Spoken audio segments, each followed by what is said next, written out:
Okay, back to winning ways, 2-1. On to the next round in the Carabao Cup, and Maresca threw in a lot of free players today, but the result still secured. We won. Yeah. Let's move on with that. But I told you I wanted to open your mind holistically. The Ballon d'Or ceremony happened yesterday in France, in Paris, very close to London. Yeah. And don't be shocked by this statement I'm about to say. Please don't. But the Ballon d'Or showed why Chelsea has transcended football. What did I say? Chelsea has transcended football. Ask me why. Why, sir? That's a very good question. So let's go from the winners. The Copa Trophy, Lamine Yamal. All right. What's the influence with Chelsea, you may ask? I'll tell you. Lamine Yamal plays on what wing? Right wing. Thank you very much. And in the Spanish squad, who will he be going against normally? He playing off the right. Who will he go against? The left back. Who is the left back? Cucurella. So you can say that Cucurella's activeness in training, giving him that toughness, helped him out both country-wise, facing lesser opposition left backs, and in the La Liga. Let's move How on. many country matches Lamine they play with club matches? Please, I'm on a flow here. I'm on a flow. Okay, I won't go to Ballon d'Or yet. Club of the year, Paris Saint-Germain. You may say, how did Chelsea influx that? You already know. It happened in New York.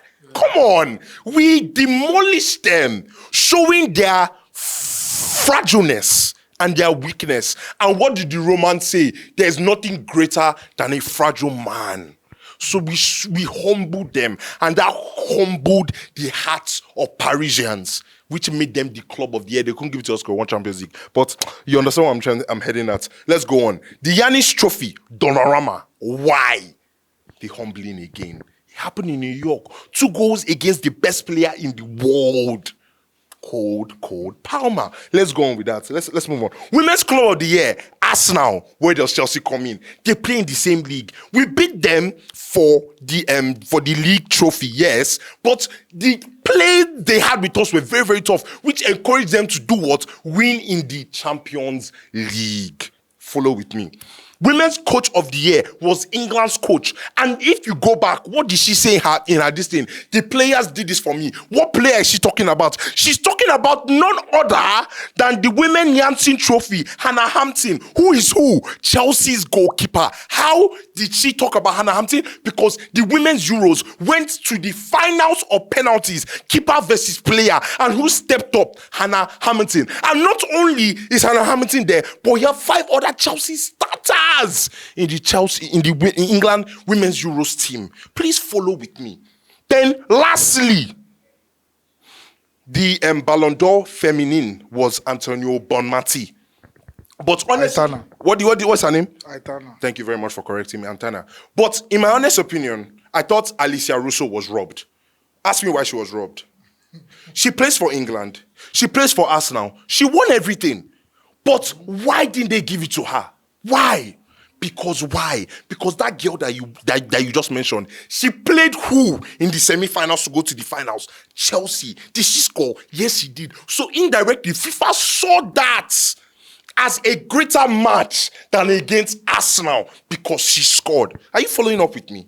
Then the Ballon d'Or No, be all these things they talk when those people they do those throwing. heading somewhere. Then the Ballon d'Or winner was who? Ousmane Dembele. How did he win Ballon d'Or over Lamine Yamal? Because he did not have a Cucurella in training to slow him down. He only faced Cucurella in the World Cup final. So he could get all the stats he could get in the PSG and also in Champions League because he could not face Cucurella. If he did, he wouldn't have won Ballon d'Or. Rafinha would have won it.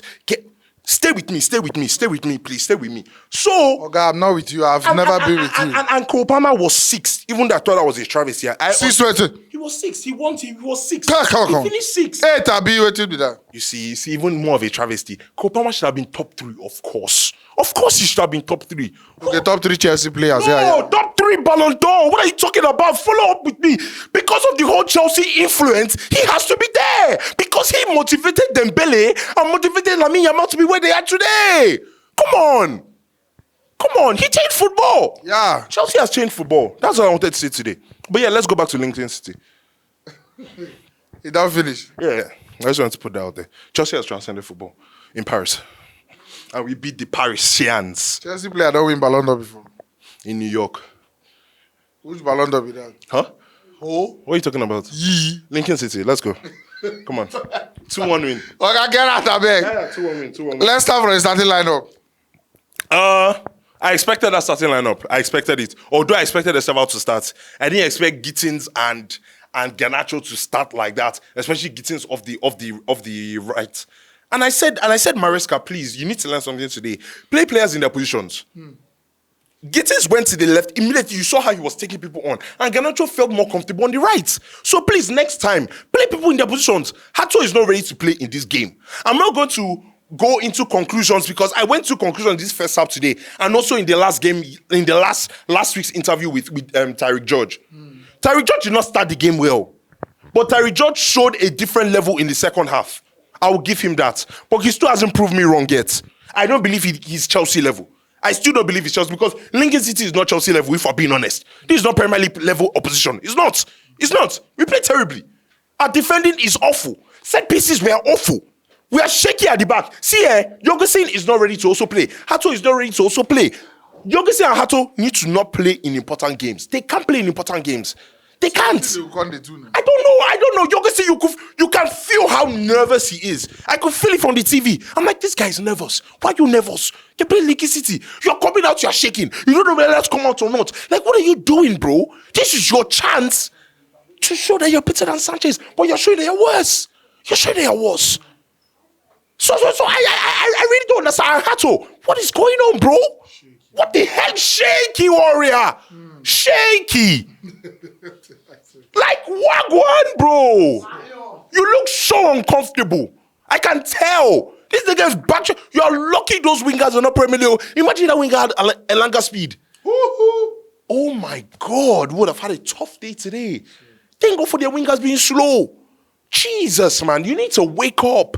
And I was begging Maresca to take him up because I was like, please help this guy, help this guy. A mistake is going to come from this guy's leg. And our centre-backs are going to be the death of us this season. And they need to know that, and they need to take it as motivation to do better. How can you be the only weak side in the team? You're the only weak side in the team. And I feel like that is also affecting the keeper's confidence as well because he doesn't have confidence in the defenders because they look unaware, they look uncertain. So he looks uncertain too. They're seeing the ball in the air. None of them know who's going to jump. The keeper doesn't know where he's going to dive out or not because he doesn't know whether his defender is going to jump or not. Is that uncertainty? Is that lack of trust? So Maresca needs to find a backline that Sanchez, yes, Sanchez, can trust. And they need to be competent. Is it Carabao with Fofana? I don't think that's going to work because that's how we started the Man United game. And the same problems happened in this game too.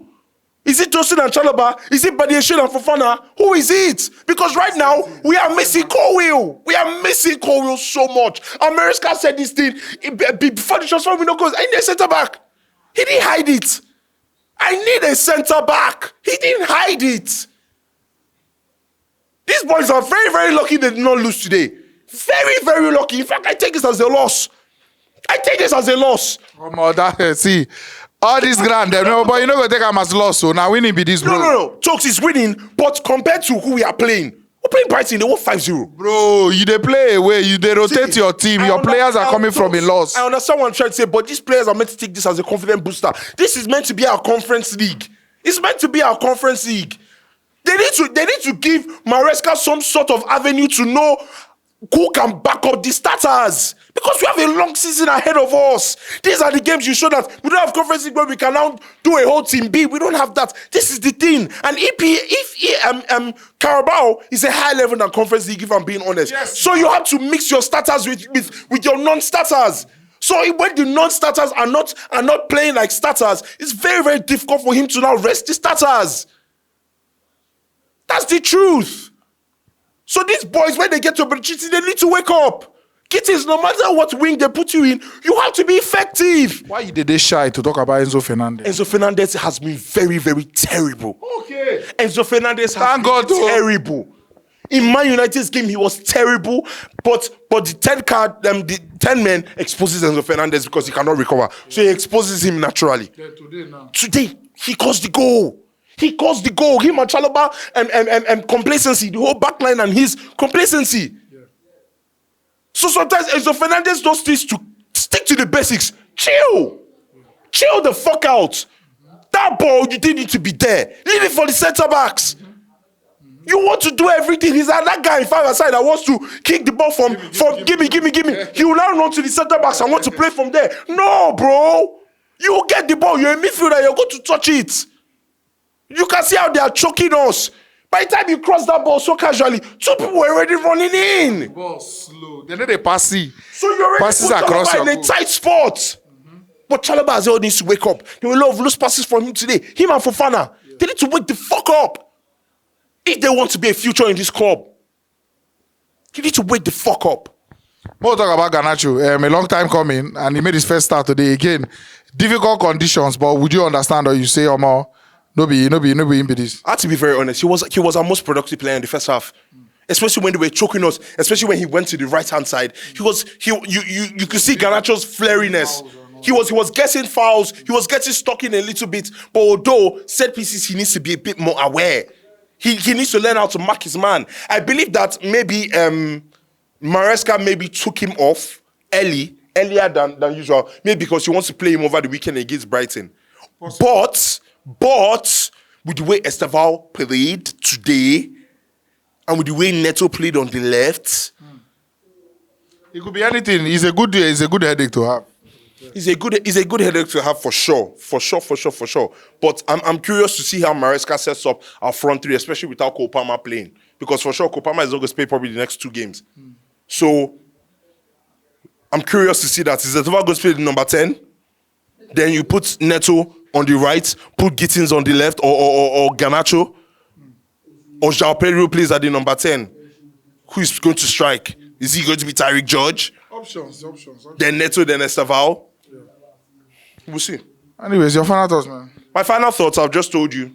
The Ballon d'Or stated that showed why Chelsea are and still reigning for the next 4 years world champions. I hope you acknowledge it. I hope you acknowledge it. Man United are the world champions.